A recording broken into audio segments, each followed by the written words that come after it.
The spring bulbs have faded, and now it's time to make room for summer's blooms and abundance. Welcome to PDX Garden Home, where I grow on the driveway garden located in the maritime climate of the Pacific Northwest. Well, today I'm emptying my spring bulbs. I'm taking my spring bulbs out of pots, emptying the pots, so I make room for my summer bulbs, things like dahlias and gladiolas, and also for my summer annual flowers, so things like the cosmos, which I have ready to go, and the asters. And I still have to plant the, this coming week, I'll be planting zinnias from seed. And so I've got lots of things to plant, and I need the pot space for it. The problem is that I want to save the daffodil and the tulip bulbs in hopes that I can reuse them in future years. And so normally if these were in the ground, or if I had enough other pots, I would leave these bulbs as is, so that now that they're done flowering, the energy from the that the leaves are getting from the sun and putting into the plant will go into the bulb, and then you'll have a better chance of that bulb flowering for you well next year. And part of that would also include cutting off the flowers, or deadhead the seed pods left after the flower's been spent, because you don't want the energy going into the seed pod, you want the energy going into the bulb. So I mentioned that's a problem. It's because, well, how do I clear out these pots yet keep the greens on the bulbs, so that the solar so the solar panel, these solar panels, these greens, if you think of them as solar panels, can keep collecting energy from the sun and putting it into the bulb. So the solution I've come up with, that I don't know if it'll work, but and feel free to join this discussion in the comments and tell me that I'm crazy, but I have created a holding place for my bulbs. So I put it over on the side of the house, which I'll show you in a little bit later. But I took one of those Costco tubs, storage tubs, and I drilled holes in the bottom and put some potting mix in there. And then I am taking these bulbs out and replanting them in there, with the intent that they will be able to grow on or continue to survive until the foliage dies back as it should naturally. And then the bulbs will be there and ready for me to go pick up and use in September, October timeframe, when it's time to plant those bulbs again. The tulips, the daffodils, the hyacinth, the crocuses. That's kind of the mix of different kinds of bulbs that I have from spring that I'm now moving out of here. So that's what you see me working on here.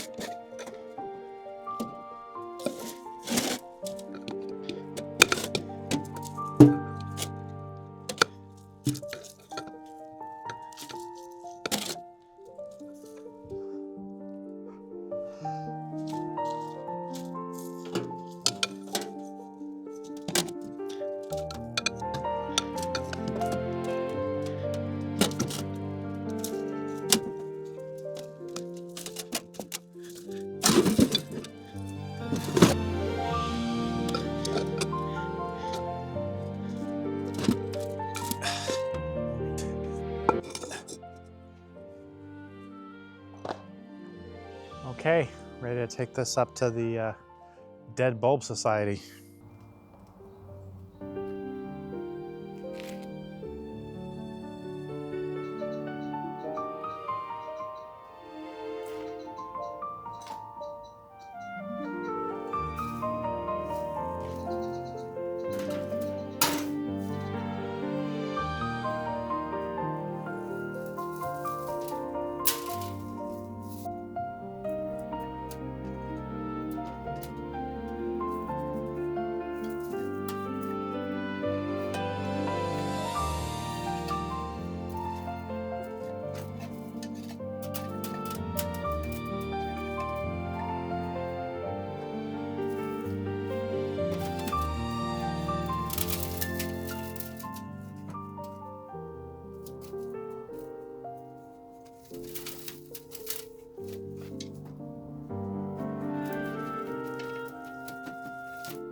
Okay, so I'm over at the side of the house here where I don't really have much garden going on. So you don't normally see it. It's where I kind of tuck away things that I might be storing generally. And here I've set up this tub for holding all these bulbs. So I'm just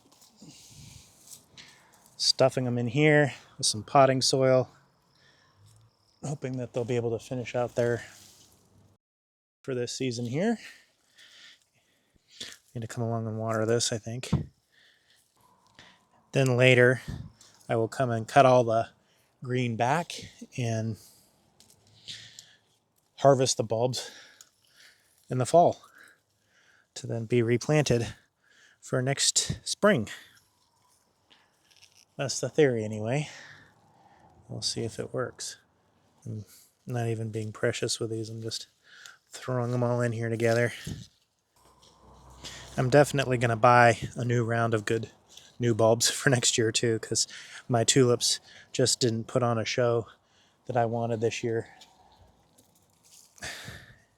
So it's time for me to make another investment in tulips, I think. It's been a few years since I've spent a lot on tulips, so I think that'll be something I will want to do, that I'll enjoy doing. It kind of ran out of room here, but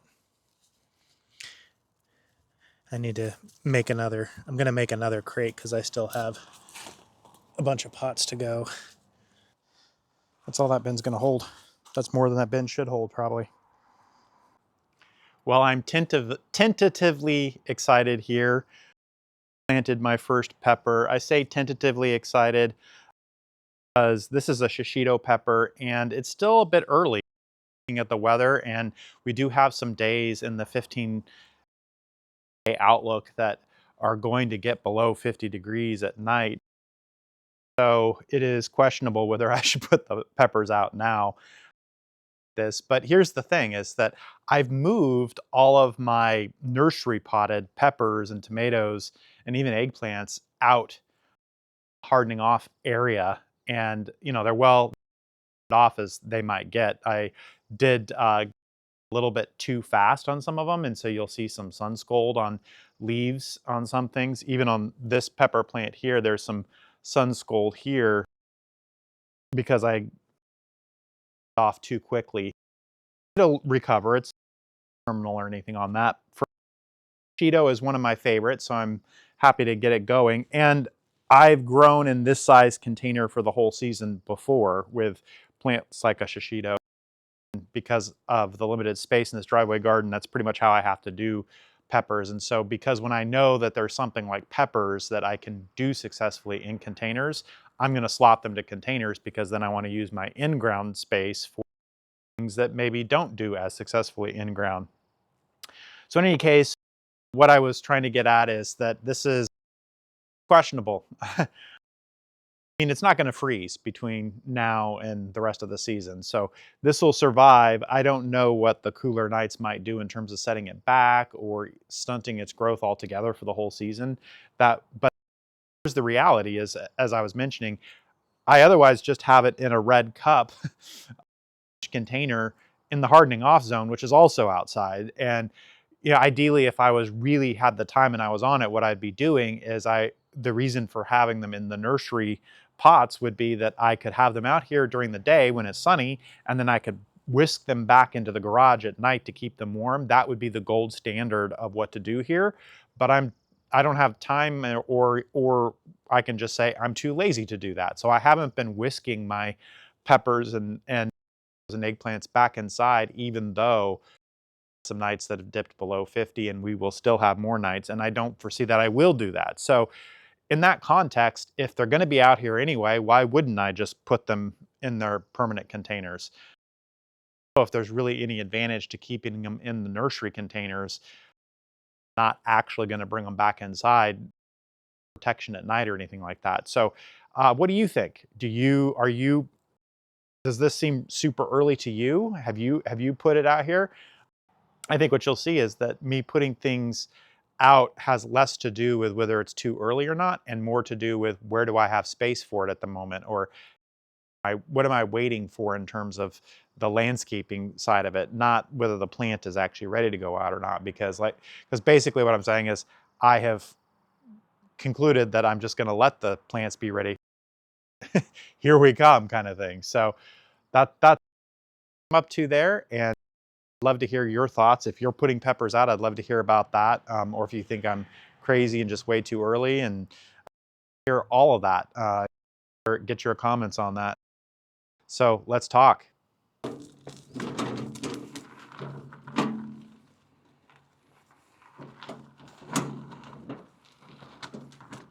Well, I made an error.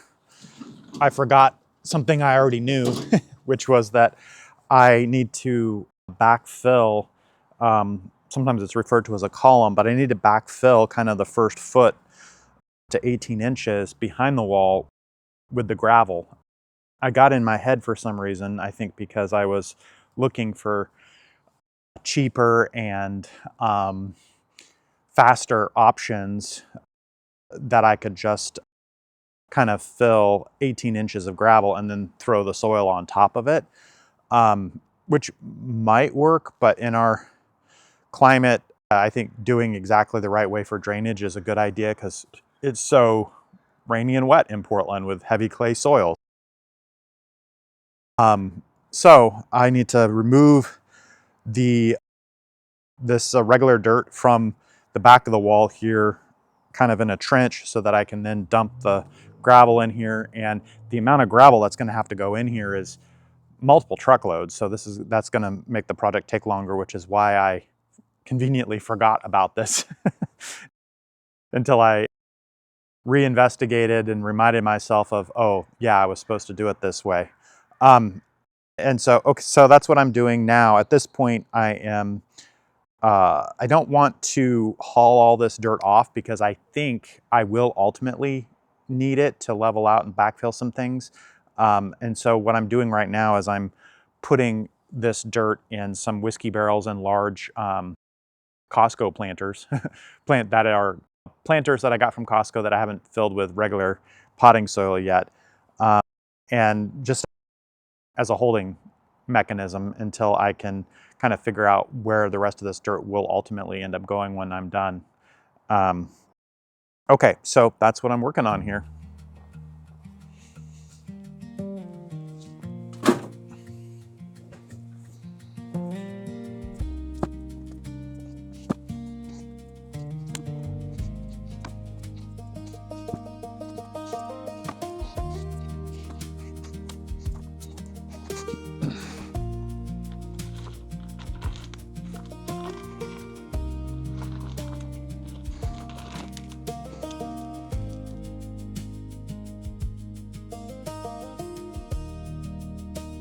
If I find little bits of weeds in here, I'm just tossing them into my compost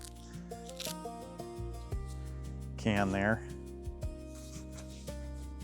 Weeds or roots that I am suspicious of, that is. I'm not going to get everything. I'm not going to worry about it too much.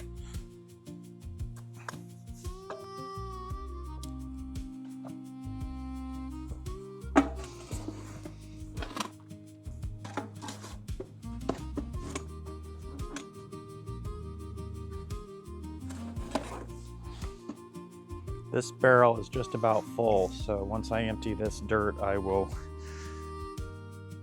another barrel for my next round. And what I do when I set up another barrel or another pot is I've been putting gravel in the bottom so that the clay soil here doesn't clog up my drainage holes. I think what's going to happen, I'm not filling them all the way full. I'm leaving 6 to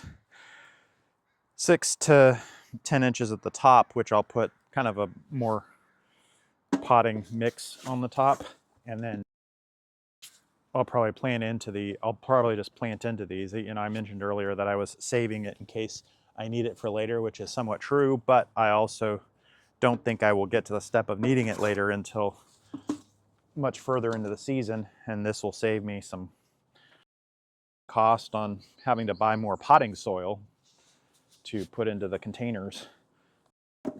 Will offset the cost I'm going to incur on all the gravel that I'm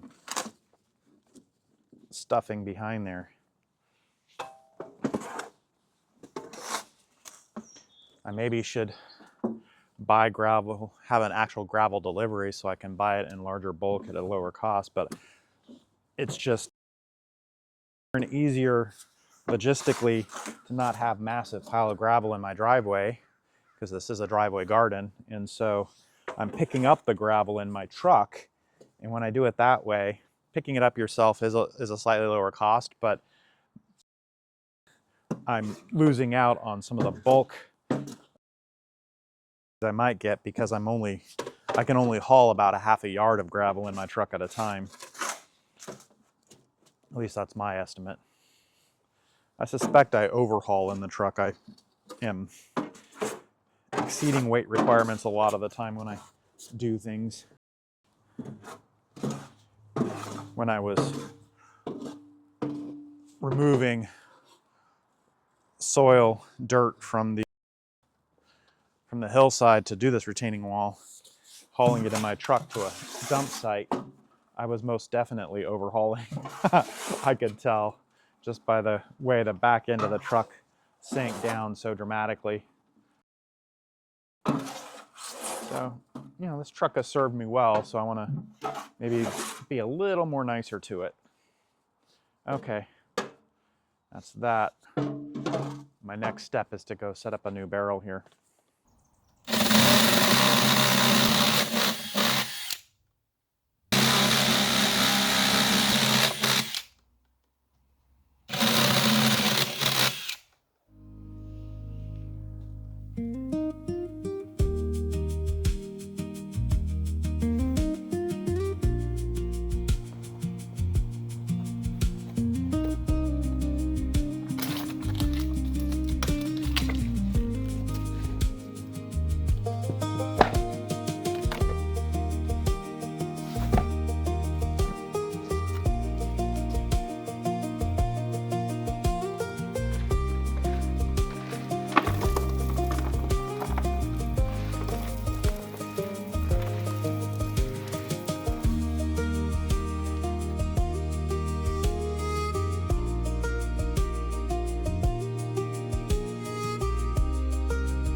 I'm being gentle with my shoveling.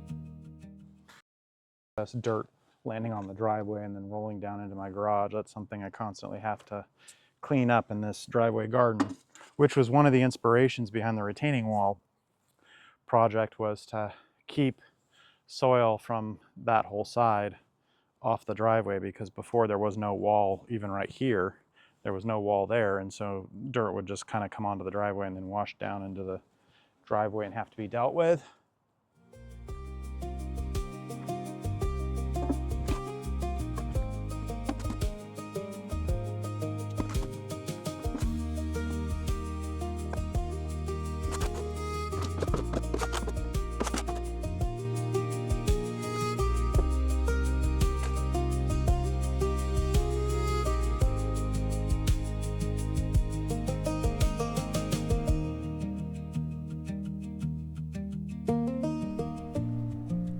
Well, that's it for today. I hope you consider following along. We have so much to do as the season continues. Thanks for gardening with me, and I'll see you in the next one.